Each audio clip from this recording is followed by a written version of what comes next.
सोचने से कहाँ मिलते हैं तमन्नाओं के शहर, मंजिल को पाने के लिए चलना भी ज़रूरी होता है। तो आपकी मंजिल 24 सितंबर है और 24 सितंबर को है आपका एग्ज़ाम।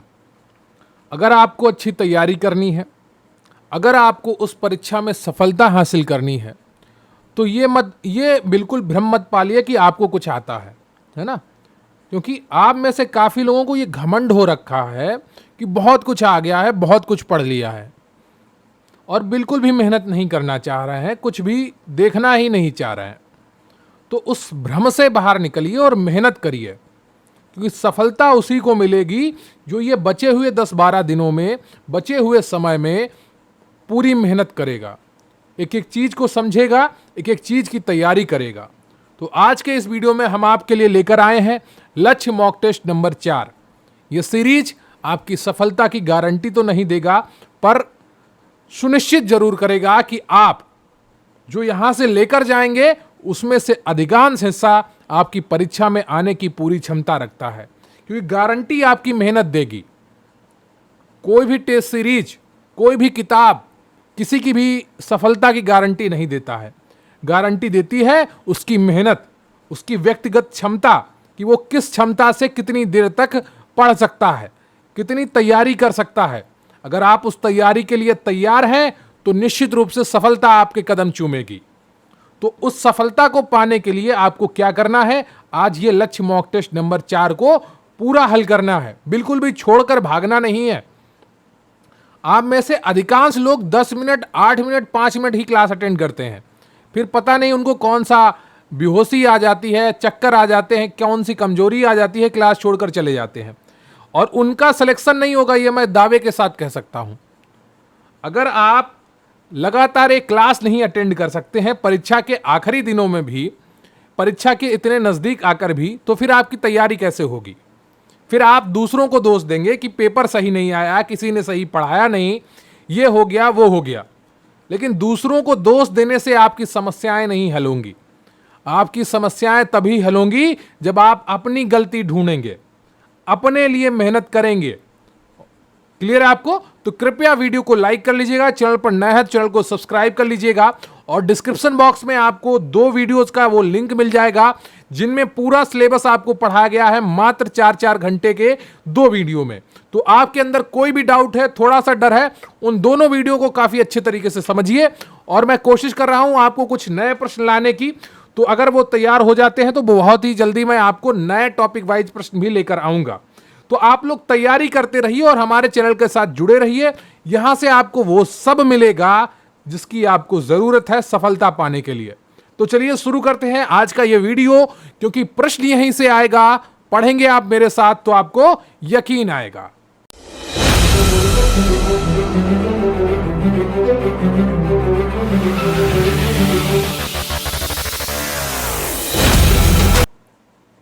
आपका पहला प्रश्न है कि ब्लॉक स्तर पर गठित बाल विकास परियोजना का सबसे बड़ा अधिकारी कौन होता है? बताइएगा कि ब्लॉक स्तर पर गठित बाल विकास परियोजना का सबसे बड़ा अधिकारी कौन होता है? सीडीपीओ होती हैं, या मुख्य सेविका होती हैं, या कार्यकर्त्री होती हैं, या सहायिका होती हैं? इनमें से कौन सा ऑप्शन आपका सही हो जाएगा, यह आपको बताना है पहले का। और सही उत्तर है इसका आपका ए ऑप्शन, सीडीपीओ। सबसे पहले सीडीपीओ आती हैं, फिर मुख्य सेविका आती हैं उनके नीचे, फिर आंगनवाड़ी कार्यकर्त्री आती हैं उनके नीचे, और फिर उनके नीचे आती हैं सहायिका। अगला प्रश्न है आपका कि निम्नांकित भारतीय समाजशास्त्रियों में किसने विवाह और परिवार का सघन अध्ययन किया है? GS Ghurye, AR Desai, KM Kapadia, या योगेंद्र सिंह?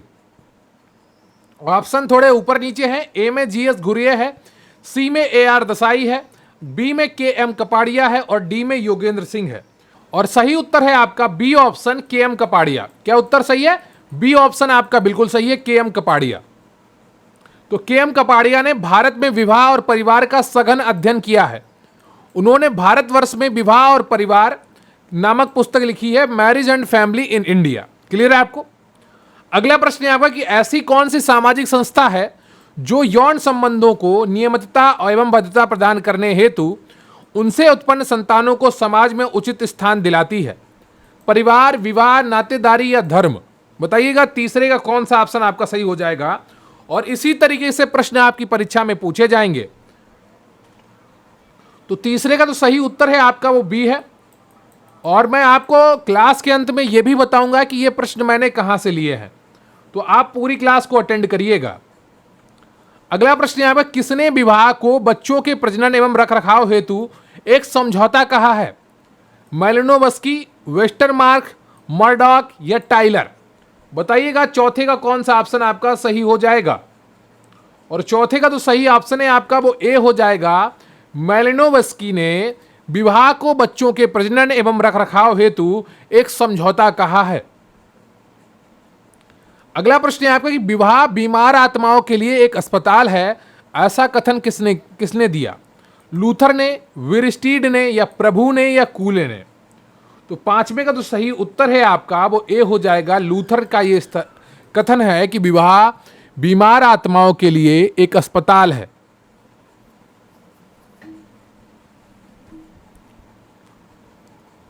अगला प्रश्न है आपका, किसी समाज में विवाह का स्वरूप अंततः निश्चित होता है।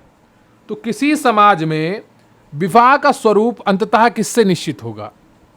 ए ऑप्शन है आपका जनसंख्या में लिंगों के अनुपात द्वारा, धर्म द्वारा, कानून द्वारा या सरकार द्वारा। तो छठे का कौन सा ऑप्शन आपका सही होगा ये आपको बताइए। तो किसी समाज में विवाह का स्वरूप अंततः निश्चित होता है, सही उत्तर है आपका ए ऑप्शन, जनसंख्या में लिंगों के अनुपात द्वारा। यानी कि किसी समाज की जनसंख्या में कितने पुरुष हैं, कितनी स्त्रियां हैं, उसी के आधार पर समाज में विवाह का स्वरूप निश्चित होता है। क्लियर है आपको? तो सामाजिक संगठन और उसके स्थायित्व के लिए यह आवश्यक है कि स्त्री और पुरुषों की संख्या में समानता हो। यदि पुरुषों की संख्या कम होगी और स्त्रियों की संख्या अधिक होगी तो पुरुष वर्ग का महत्व बढ़ जाएगा। समाज में बहुपत्नी विवाह की पद्धति कार्यशील रहेगी। इसके विपरीत यदि पुरुषों की संख्या अधिक है और स्त्रियों की संख्या कम है तो बहुपति विवाह प्रचलित होगा। एक संतुलित समाज के लिए यह आवश्यक है कि स्त्रियों और पुरुषों की संख्या में समान अनुपात हो। अगला प्रश्न है आपका कि हिंदू धर्म शास्त्र मतानुसार एक ब्राह्मण स्त्री का वैश्य वर्ण के पुरुष के साथ विवाह संबोधित होगा। तो एक ब्राह्मण स्त्री का वैश्य वर्ण के पुरुष के साथ विवाह किस नाम से जाना जाएगा?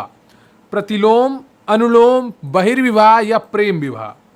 और इसका सही उत्तर है आपका ए, प्रतिलोम विवाह के नाम से जाना जाएगा। कभी भी उच्च जाति या वर्ण की स्त्री का विवाह अपने से निम्न परिस्थिति की जाति या वर्ण के पुरुष से किया गया तब ऐसे विवाह को प्रतिलोम विवाह कहा गया है। अगला प्रश्न है आपका कि एक निम्न जाति की स्त्री का विवाह एक उच्च जाति के पुरुष के साथ को क्या कहते हैं? प्रतिलोम, अनुलोम या एक पत्नी विवाह या बहुपत्नी विवाह। आठवें का कौन सा ऑप्शन आपका सही होगा? और इसका सही उत्तर है आपका बी ऑप्शन, अनुलोम। जब भी निम्न जाति की स्त्री का विवाह एक उच्च जाति के पुरुष के साथ होता है तो उसे अनुलोम विवाह कहते हैं। और जब भी उच्च जाति की स्त्री का विवाह निम्न जाति के पुरुष के साथ होता है उसको प्रतिलोम विवाह कहते हैं। अब देखिए यहां पर जो विवाह की परिभाषा है, अनुलोम और प्रतिलोम की विवाह वो स्त्री की जाति से डिसाइड हो रही है। समझ रहे हैं ना आप? स्त्री अगर उच्च जाति की है और निम्न जाति के पुरुष से विवाह करेगी तो वो क्या कहलाएगा? प्रतिलोम कहलाएगा। वहीं स्त्री अगर निम्न जाति की है और उच्च जाति के पुरुष से विवाह करेगी तो वो अनुलोम विवाह कहलाएगा। अगला प्रश्न है आपका कि हिंदू विवाह जिसमें पुत्री किसी पुरोहित को भेंट की जाती है कहलाता है ब्रह्म विवाह या दैव विवाह या असुर विवाह या आर्ष विवाह। तो नौवें का कौन सा ऑप्शन आपका सही होगा ये आपको बताना है। नौवें का जो सही उत्तर है आपका वो बी है, दैव विवाह। और इसी में कहीं कहीं पर आप बंगाल में चले जाइए या तमिलनाडु में चले जाइए तो वहाँ पर देवदासी प्रथा बहुत पहले प्रचलन में थी। तो वहाँ पर पुत्रियों को भेंट कर दिया जाता था पुरोहितों को या मंदिरों में दान दे दिया जाता था। तो इनको देव विवाह कहा जाता था। मंदिरों का कार्य करने के लिए देवदासी दैव विवाह। अगला प्रश्न है आपका कि मार्गन ने उद्विकास क्रमानुसार परिवार के कितने प्रकारों का उल्लेख किया है? 4, 5, 6 या 7? बताइएगा 10वें का कौन सा ऑप्शन आपका सही होगा। और सही उत्तर है आपका बी ऑप्शन, 5 प्रकार के विवाहों का पांच प्रकार के परिवारों का उल्लेख किया है। कितने प्रकार? 5 प्रकार के। कौन कौन से हैं? तो समरक्त परिवार, समूह विवाह परिवार, सिंडेस्मियन परिवार, पितृसत्तात्मक परिवार और एक विवाही परिवार। ये किसके हैं? मॉर्गन के उद्विकास के 5 स्तरों के उल्लेख में परिवारों के प्रकार हैं। अगला प्रश्न है आपका कि निम्नांकित में से किसने जाति का एक बंद वर्ग के रूप में वर्णन किया है? आर के मुखर्जी, डीपी मुखर्जी, डीएन मजूमदार या ए आर देसाई? तो 11वें का कौन सा ऑप्शन आपका सही हो जाएगा? और सही उत्तर है आपका डीएन मजूमदार। तो मदन एवं मजूमदार ने अपनी पुस्तक सोशल एंथ्रोपोलॉजी में यह निष्कर्ष दिया कि जाति एक बंद वर्ग है, caste is a closed class. अगला प्रश्न है आपका कि जाति व्यवस्था का आधार है धर्म, कर्म, जन्म या सामाजिक संगठन? तो 12वें का तो सही उत्तर है आपका वो सी हो जाएगा, जन्म। अगला प्रश्न है आपका कि धर्म केवल सुनने या मान लेने की चीज नहीं, जब समरक्त मन प्राण विश्वास एक हो जाए तब हम उसे धर्म कहते हैं। यह कथन किसका है? डॉक्टर राधाकृष्णन का, स्वामी विवेकानंद का, मैक्स मूलर का, पीवी काणे का? तो 13वें का तो सही उत्तर है आपका वो हो जाएगा बी, स्वामी विवेकानंद का है ये कथन। अगला प्रश्न है आपका कि धर्म आध्यात्मिक शक्ति में विश्वास है, यह किसने कहा है? फ्रेजर ने, ईवी टाइलर ने या दुर्खिम ने या वेबर ने? बताइएगा 14वें का कौन सा ऑप्शन आपका सही हो जाएगा? धर्म आध्यात्मिक शक्ति में विश्वास है, यह किसने कहा है? तो 14वें का तो सही उत्तर है आपका वो बी हो जाएगा, ईवी टाइलर ने कहा है। अगला प्रश्न है आपका कि टाइलर ने धर्म की व्याख्या किस दृष्टिकोण से की? प्रक्रियात्मक, तात्विक, ऐतिहासिक या सामाजिक? तो 15वें का कौन सा ऑप्शन आपका सही हो जाएगा? 15वें का आपका बी ऑप्शन सही है, तात्विक।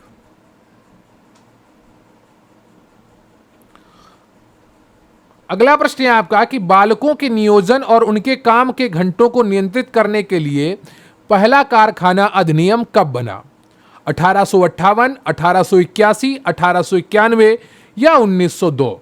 तो 16वें का कौन सा ऑप्शन आपका सही हो जाएगा? और इसका सही उत्तर है आपका बी ऑप्शन, 1881। 1881 में बालकों के नियोजन और उनके काम के घंटों को नियंत्रित करने के लिए पहला कारखाना अधिनियम 1881 में बना। अगला प्रश्न है आपका कि बाल न्याय अधिनियम 1986 भारत में कब प्रभावी हुआ? 2 अक्टूबर 1986, 2 अक्टूबर 1987, 2 अक्टूबर 1991 या 2 अक्टूबर 1993? तो 17वें का तो सही उत्तर है आपका वो बी ऑप्शन है, 2 अक्टूबर 1987 को। अगला प्रश्न है आपका कि बाल दुर्व्यवहार को सामान्यतः किन श्रेणियों में विभाजित किया जा सकता है? शारीरिक, लैंगिक, भावात्मक या इनमें से सभी? तो 18वें का कौन सा ऑप्शन आपका सही हो जाएगा? और इसका सही उत्तर है आपका डी ऑप्शन, इनमें से सभी। तो बाल दुर्व्यवहार को सामान्यतः 3 प्रमुख श्रेणियों में विभाजित किया जा सकता है, शारीरिक, लैंगिक और भावात्मक। महिलाओं को संरक्षण प्रदान करने के लिए कार्यस्थल पर उसके अधिकारों की रक्षा करने के लिए अधिनियम कब प्रभावी हुआ? 2013, 2015, 2017 या 2019? बताइएगा 19 का कौन सा ऑप्शन आपका सही है? और इसका सही उत्तर है आपका ए ऑप्शन, 2013 में। अधिनियम का नाम था कार्यस्थल पर लैंगिक उत्पीड़न निवारण प्रतिषेध और प्रतितोष अधिनियम 2013। अगला है आपका किस स्त्री को बिना उसकी इच्छा को किसी स्त्री को बिना उसकी इच्छा के ले जाना कहलाता है? हत्या, बलात्कार, अपहरण या प्रेम प्रसंग? बताइएगा 20वें का कौन सा ऑप्शन आपका सही हो जाएगा? और बहुत ही आसान उत्तर है आपका सी ऑप्शन आपका बिल्कुल सही है। यहां पर क्लियर है आपको? अगला प्रश्न है आपका कि 1943 में जनसंख्या नियंत्रण के लिए एक कमेटी गठित की गई जिसमें जिसने आत्मनियंत्रण के तरीके की निंदा की और परिवारों की संकल्पित परिसीमन का समर्थन किया। ये कमेटी थी भोर कमेटी या सच्चर कमेटी या रंगराजन कमेटी या खन्ना कमेटी, और इसका सही उत्तर है आपका ए ऑप्शन, भोर कमेटी थी। अगला प्रश्न है आपका, भारत ने परिवार नियोजन कार्यक्रम कब अपनाया? 1950, 1952, 1953 या 1970? तो 22 का कौन सा ऑप्शन आपका सही हो जाएगा, ये आपको बताना है, और इसका सही उत्तर है आपका बी ऑप्शन, 1952 में। अगला प्रश्न है आपका, medical termination of pregnancy act कब बनाया गया? 1961, 1967 या 1971 या 1979? तो 23 का कौन सा ऑप्शन आपका सही है, और इसका सही उत्तर है आपका सी ऑप्शन, 1971। अगला प्रश्न है आपका, मेडिकल टर्म, एक ही प्रश्न दो बार हो गया है तो इसको आप,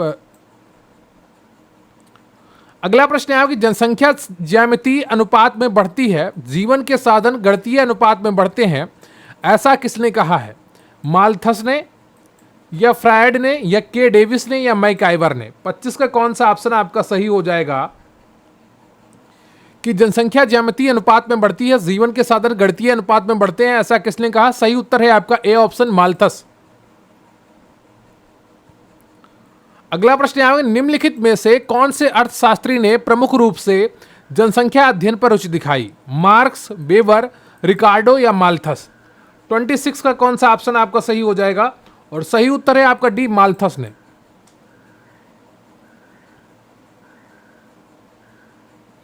अगला प्रश्न है आपकी, जनसंख्या का अध्ययन करने के लिए सामाजिक केशिका की अवधारणा का उपयोग किसने किया? माल्थस, ए ड्यूमा, कार्ल मार्क्स या दुर्खिम? 27 का कौन सा ऑप्शन आपका सही हो जाएगा, और इसका सही उत्तर है आपका बी ऑप्शन, ए ड्यूमा। तो सामाजिक केशिका का सिद्धांत ए ड्यूमा द्वारा फ्रांसीसी जनसंख्या की वृद्धि के अध्ययन पर आधारित है।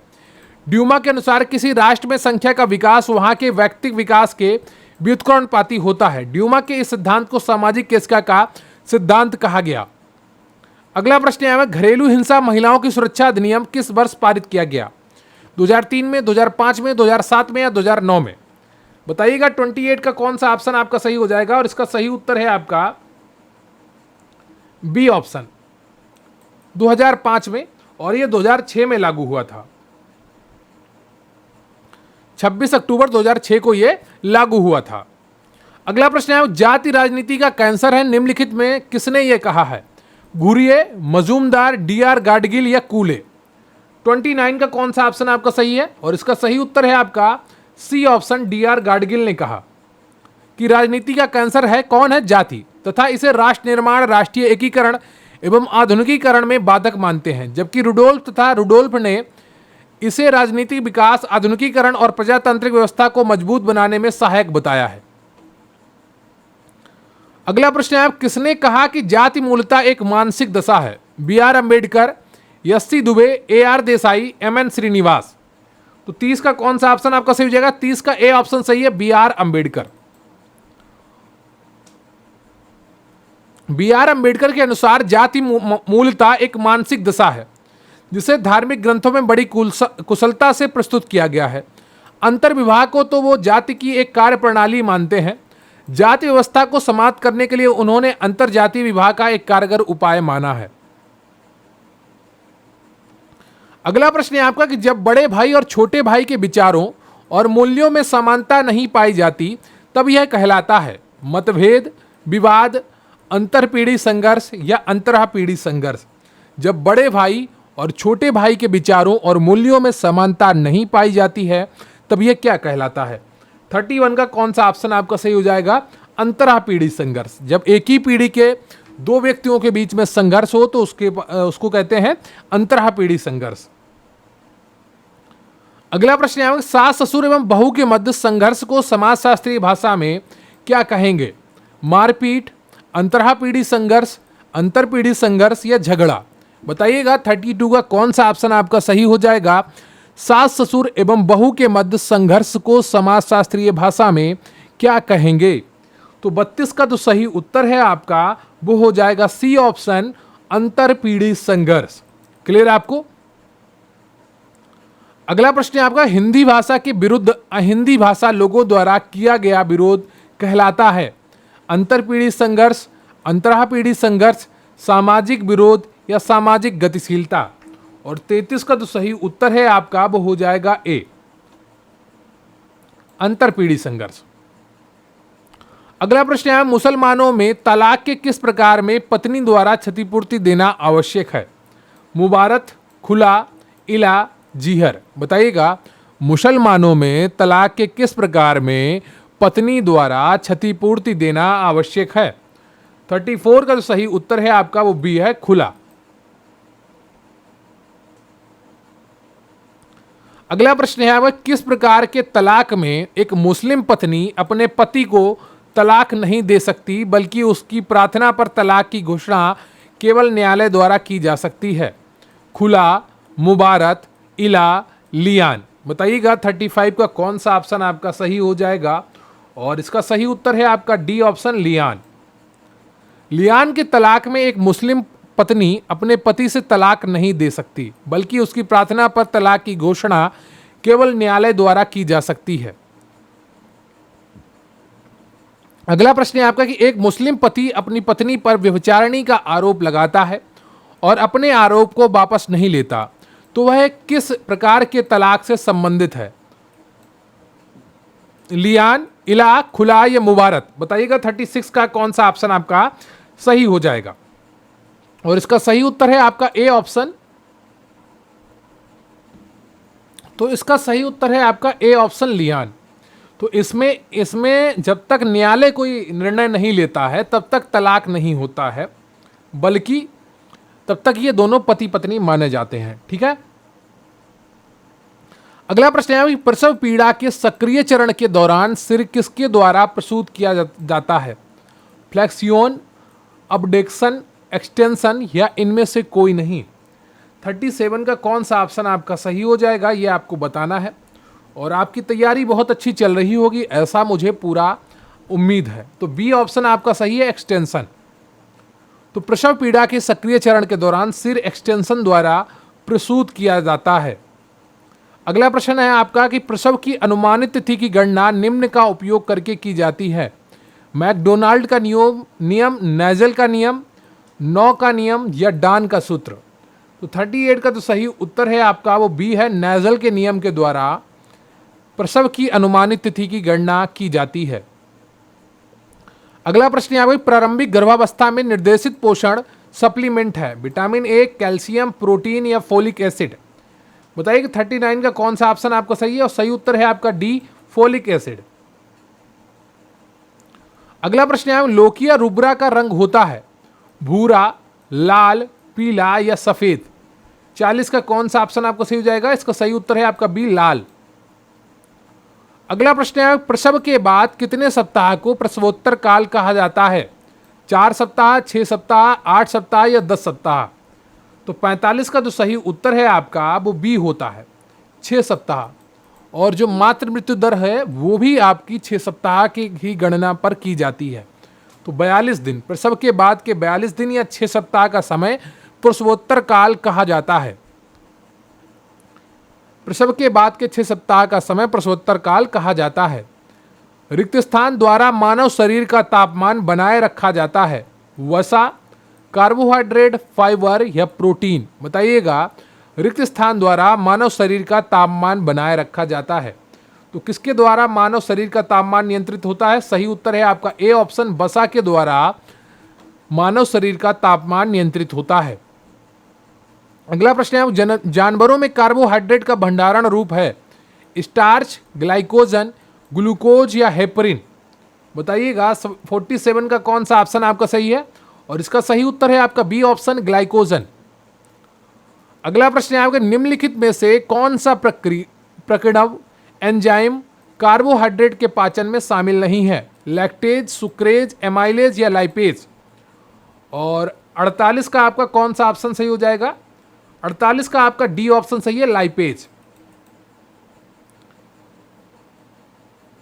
लाइपेज लिपिड के पाचन में सहायक होता है, यह कार्बोहाइड्रेट के पाचन में सहायक नहीं होता है। क्लियर आपको?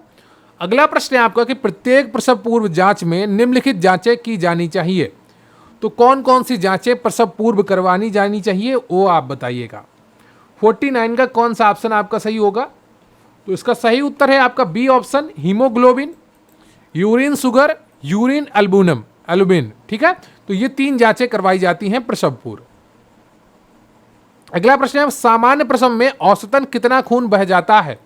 100 ml, 500 ml, 500 ml, 300 ml, 500 ml या 700 ml? तो 50 का कौन सा ऑप्शन आपका सही हो जाएगा? इसका सही उत्तर है आपका सी ऑप्शन, 500 ml। अगला प्रश्न है गर्भनाल में होता है एक धमनी और एक नस, 2 धमनियां और एक नस, 2 धमनियां और 2 नसें, 1 धमनी और 2 नसें।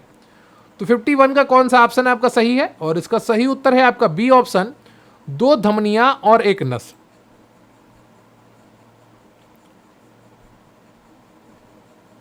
अगला प्रश्न है भ्रूण की सबसे पहली सक्रिय हरकत को जिसमें मां सबसे पहले समझती है कहा जाता है? एंगेजमेंट, लाइटनिंग, इंटरनल डेवलपमेंट या क्विकनिंग? बताइएगा 52 का कौन सा ऑप्शन आपका सही है?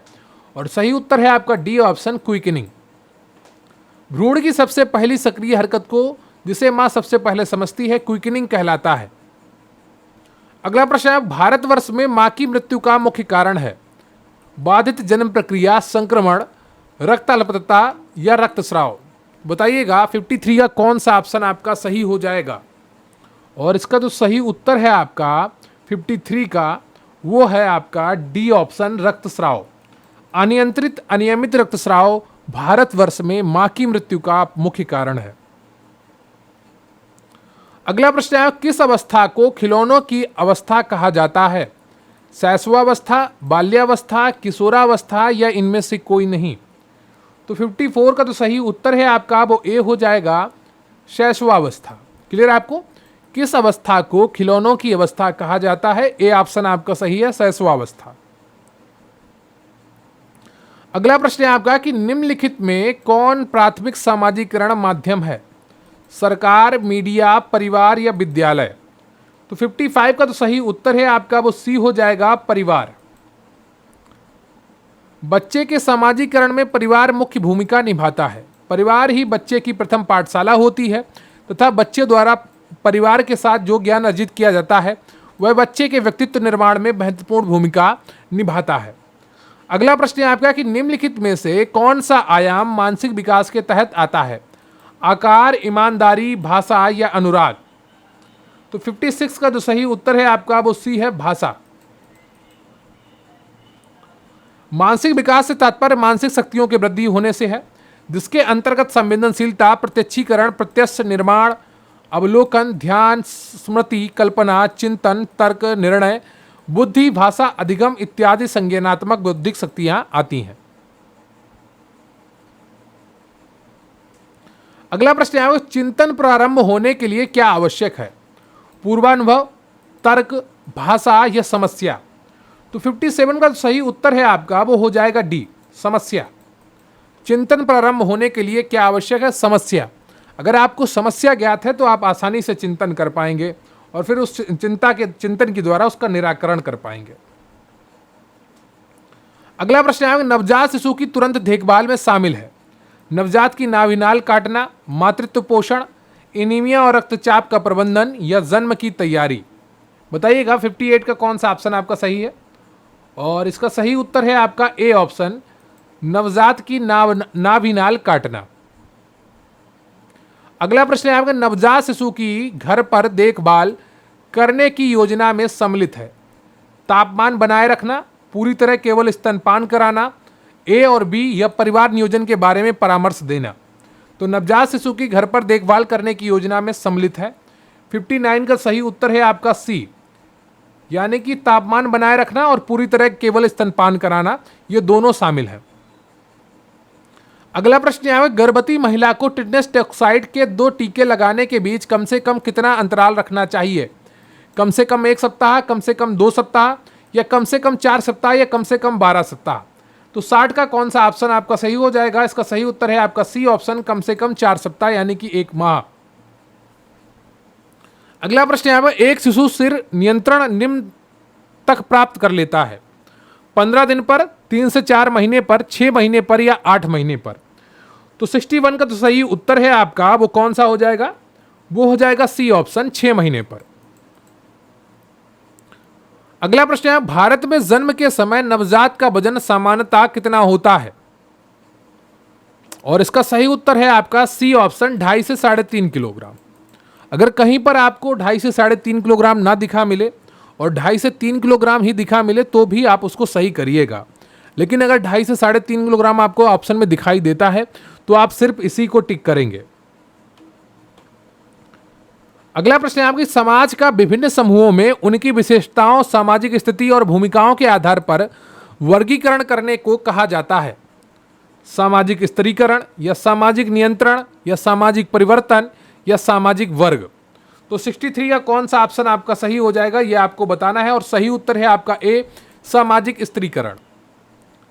अगला प्रश्न है आपका कि नवजात शिशुओं में जन्म के समय एक या दोनों वषण में उत्पत्ति की विफलता को कहा जाता है? आर्किडोपेक्सी, फाइमोसिस, क्रिप्टोचिंडिज्म या हिड्रोसेल। तो 64 का कौन सा ऑप्शन आपका सही हो जाएगा? इसका सही उत्तर है आपका सी, क्रिप्टोचिंडिज्म। अगला प्रश्न है आपका कि असुरक्षित यौन संबंध के बाद कितने समय के भीतर आपातकालीन गर्भ निरोधक गोली लेने से गर्भ यहां पर गर्भ होगा, क्या होगा? गर्भ ठहरने की संभावना कम होती है? 24 घंटे, 48 घंटे, 72 घंटे या 120 घंटे। 65 का कौन सा ऑप्शन आपका सही है? और इसका सही उत्तर है आपका 72 घंटे। देखिए, गोलियां अलग अलग प्रकार की आती हैं, कुछ 24 घंटे में लेनी होती हैं, कुछ 48 घंटे में, कुछ 72 घंटे में। अधिकतम सीमा 72 घंटे तक की है। अगला प्रश्न यहाँ में, टेस्टोस्टेरोन एक हार्मोन है जो पाया जाता है केवल पुरुषों में, केवल महिलाओं में, केवल पुरुषों में यौवन के समय या पुरुषों तथा महिलाओं दोनों में? तो 66 का कौन सा ऑप्शन आपका सही हो जाएगा? इसका सही उत्तर है आपका डी। जो टेस्टोस्टेरोन हार्मोन होता है वो पुरुषों और महिलाओं में दोनों में पाया जाता है। पुरुषों में अधिक मात्रा में पाया जाता है और महिलाओं में अल्प मात्रा में पाया जाता है। जिन महिलाओं में टेस्टोस्टेरोन की मात्रा बढ़ जाती है उनकी आवाज़ भारी हो जाती है और शरीर पर अनचाहे बाल उगने लगते हैं, जैसे मूंछों पर या दाढ़ी। तो 66 का आपका डी ऑप्शन सही है। अगला प्रश्न है आपका, प्रारंभिक गर्भावस्था बनाए रखता है प्लेसेंटा, कार्पस लुटियम, वक्षस्थल या ग्रेफियन फॉलिकल्स? बताइएगा 67 का कौन सा ऑप्शन आपका सही है? तो उसका बी ऑप्शन सही है, कार्पस लुटियम। क्लियर है आपको? कार्पस लुटियम अंडाशय में स्थित एक अंतःस्रावी ग्रंथि है। यह स्त्रियों में मासिक चक्र को नियमित कर रखने तथा प्रारंभिक गर्भावस्था बनाए रखने के लिए उत्तरदायी होती है। अगला प्रश्न है, बालक जो 16 वर्ष की आयु का एवं बालिका जो 18 वर्ष की आयु की ना होते हुए असामाजिक गतिविधियों में लिप्त हैं, इसे क्या कहेंगे? असामाजिक बच्चा, बाल उत्पीड़न, कॉन्ग्रीगेट ग्रुप या अल्पवयस्क अपराध प्रवृत्ति? 68 का कौन सा ऑप्शन आपका सही हो जाएगा? और इसका सही उत्तर है आपका डी ऑप्शन, अल्पवयस्क अपराध प्रवृत्ति। अगला प्रश्न है आपका, NETEN गर्भधारण से कितने समय के लिए बचाता है? 1 माह, 2 माह, 3 माह या 4 माह? नॉरेस्ट्रोन एनेंथेट गर्भधारण से कितने समय के लिए बचाता है? तो 69 का जो सही उत्तर है आपका वो हो जाएगा बी, 2 माह के लिए बचाता है। अगला प्रश्न है, किशोर स्वास्थ्य कार्यक्रम के निम्नलिखित को छोड़कर सभी घटक हैं? साप्ताहिक आयरन और फोलिक एसिड अनुपूरण, किशोर प्रजनन और यौन स्वास्थ्य कार्यक्रम, मासिक धर्म स्वच्छता योजना, विटामिन ए पूरक कार्यक्रम? बताइएगा 70 का कौन सा ऑप्शन आपका सही है? और इसका सही उत्तर है आपका डी। इसमें विटामिन ए पूरक कार्यक्रम को छोड़कर अन्य 3 चीजें शामिल हैं, इसकी घटक है।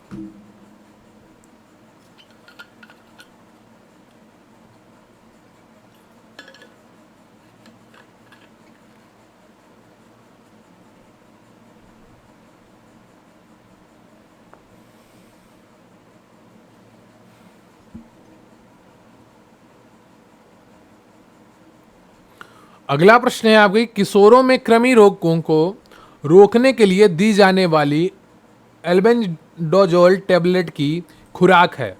200 मिलीग्राम, 500 मिलीग्राम, 400 मिलीग्राम या 600 मिलीग्राम? तो 71 का कौन सा ऑप्शन आपका सही हो जाएगा?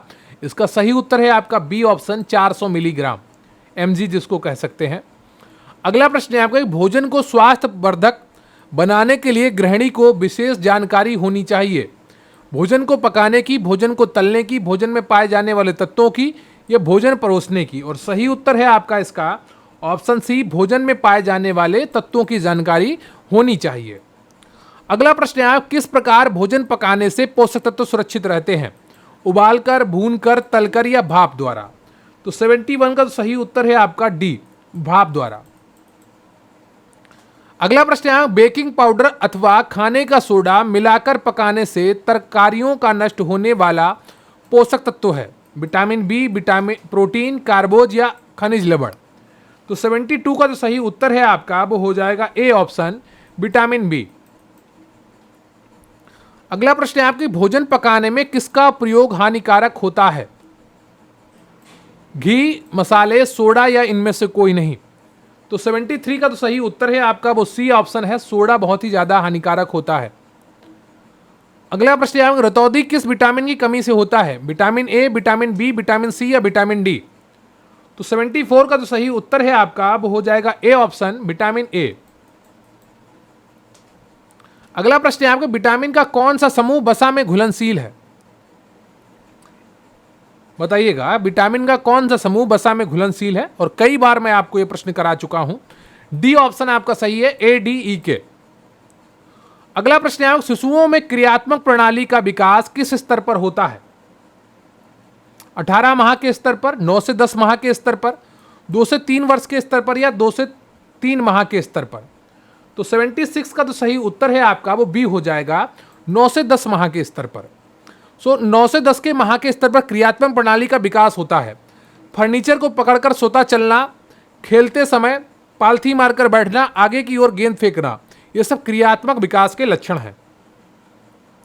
अगला प्रश्न है, निम्न में से किस कारक के कारण शिशुओं का शारीरिक विकास बंद हो जाता है? रोग, अंतःस्रावी ग्रंथियां, भौतिक वातावरण या उपयुक्त सभी? तो 77 का तो सही उत्तर है आपका वो कौन सा हो जाएगा? वो डी हो जाएगा, उपयुक्त सभी। क्लियर है आपको? रोग, वंशानुगत, भौतिक वातावरण, आहार एवं अंतःस्रावी ग्रंथियों में विकार उत्पन्न होने के कारण शिशु का शारीरिक विकास मंद हो जाता है। शिशुओं के क्रियात्मक विकास को प्रभावित करने वाला कारक निम्न में क्या नहीं है? शारीरिक बनावट, प्रसन्नता, प्रशिक्षण एवं अभ्यास या पोषण? बताइएगा 78 का कौन सा ऑप्शन आपका सही है? और इसका सही उत्तर है आपका बी, प्रसन्नता। बाकी तीनों प्रभावित करने वाले कारक हैं।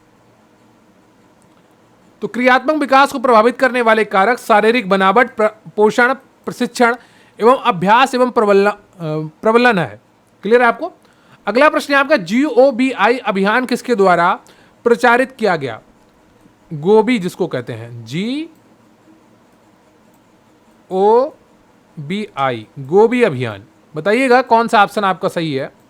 और 79 का तो सही उत्तर है आपका वो सी हो जाएगा, यूनिसेफ के द्वारा।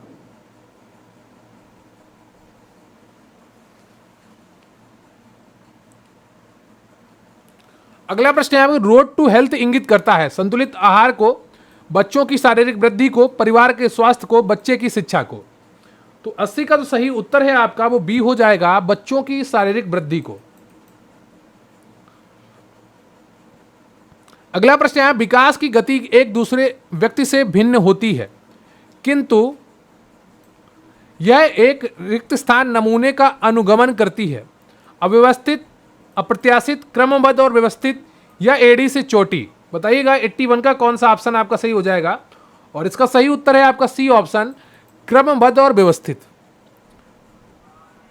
अगला प्रश्न है, शैशव काल की अवधि होती है जन्म से 2 वर्ष, जन्म से वर्ष तक, जन्म से 2 वर्ष तक, जन्म से 3 वर्ष तक या 2 से 3 वर्ष तक? तो 82 का जो सही उत्तर है आपका वो बी हो जाएगा, जन्म से 2 वर्ष तक।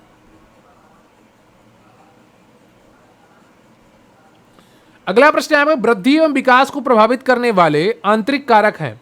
आनुवांशिक, बुद्धि, भावात्मक या उपयुक्त सभी? तो 83 का जो सही उत्तर है आपका वो है बी, डी ऑप्शन, उपयुक्त सभी। अगला प्रश्न है आपका कि शिशुओं को और बच्चों में वृद्धि से क्या तात्पर्य है? वजन का बढ़ना, लंबाई का बढ़ना, आंतरिक अंगों का बढ़ना या उपयुक्त सभी? तो 84 का जो सही उत्तर है आपका वो हो जाएगा डी ऑप्शन, उपरोक्त सभी।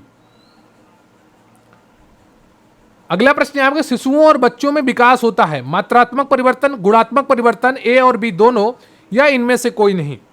तो 85 का जो सही उत्तर है आपका वो सी हो जाएगा, ए और बी दोनों। क्लियर है आपको?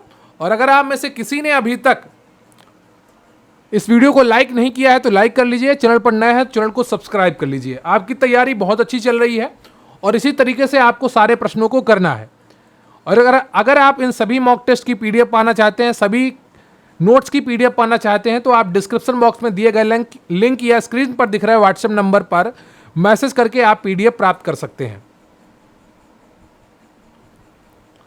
अगला प्रश्न है, बच्चों की वृद्धि एवं विकास में काम आने वाला सहायक कारक नहीं है, हार्मोन, पोषण, पारिवारिक प्रभाव या राजनीति। बताइएगा 86 का कौन सा ऑप्शन आपका सही हो जाएगा। और इसका सही उत्तर है आपका डी ऑप्शन, राजनीति। बच्चों की वृद्धि एवं विकास में बिल्कुल भी सहायक नहीं होता है, बाकी तीनों चीजें होती हैं। अगला प्रश्न है, वह मच्छर जो पानी के अप्राकृतिक संग्रहों में अधिकतर पैदा होता है, एनाफिलीज, एडीज, क्यूलेक्स या मानसोनाइड्स।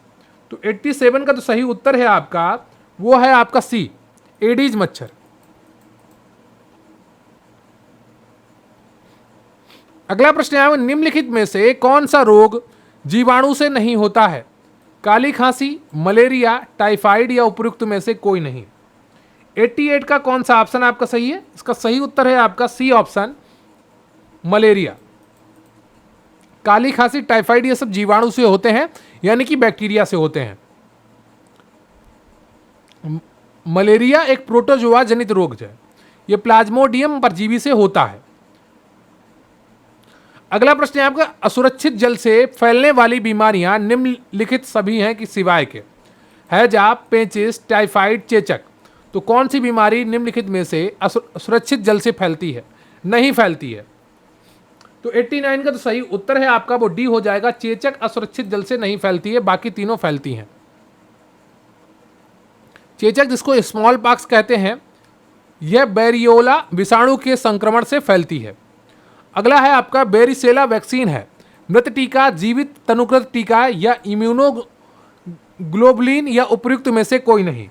तो 90 का तो सही उत्तर है आपका वो बी हो जाएगा, जीवित तनुकृत टीका।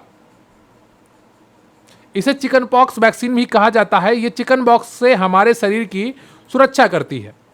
अगला प्रश्न है आपका, रिक्त स्थान में विश्व टीकाकरण सप्ताह मनाया जाता है, अप्रैल का अंतिम सप्ताह या जून का अंतिम सप्ताह या मई का अंतिम सप्ताह या उपयुक्त में से कोई नहीं। तो बताइएगा विश्व टीकाकरण सप्ताह कब मनाया जाता है। और 91 का जो सही उत्तर है आपका वो है आपका ए ऑप्शन, अप्रैल के अंतिम सप्ताह में। अगला प्रश्न है आपका, निम्नलिखित में से कौन सा रोग फीको ओरल माध्यम से नहीं फैलता है, खसरा, टाइफाइड, कालरा, हैजा या हेपेटाइटिस ए। तो 92 का जो सही उत्तर है आपका वो हो जाएगा ए ऑप्शन, खसरा। बाकी तीनों फीको ओरल माध्यम से फैलते हैं। अगला प्रश्न है, दस्त रोग में मृत्यु का मुख्य कारण कौन सा है, उल्टी, पेट में दर्द, निर्जलीकरण या सुस्ती।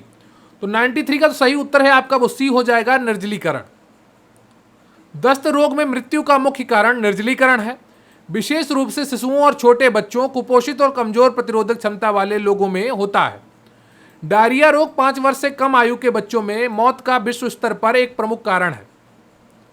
अगला प्रश्न है, बीसीजी वैक्सीन का इंजेक्शन किस प्रकार लगाया जाता है, इंट्राडर्मल या सबकैटुनियस या इंट्रामस्कुलर या इंट्रावेनस। बताइएगा कौन सा ऑप्शन आपका सही है 94 का। और इसका सही उत्तर है आपका ए ऑप्शन, इंट्राडर्मल।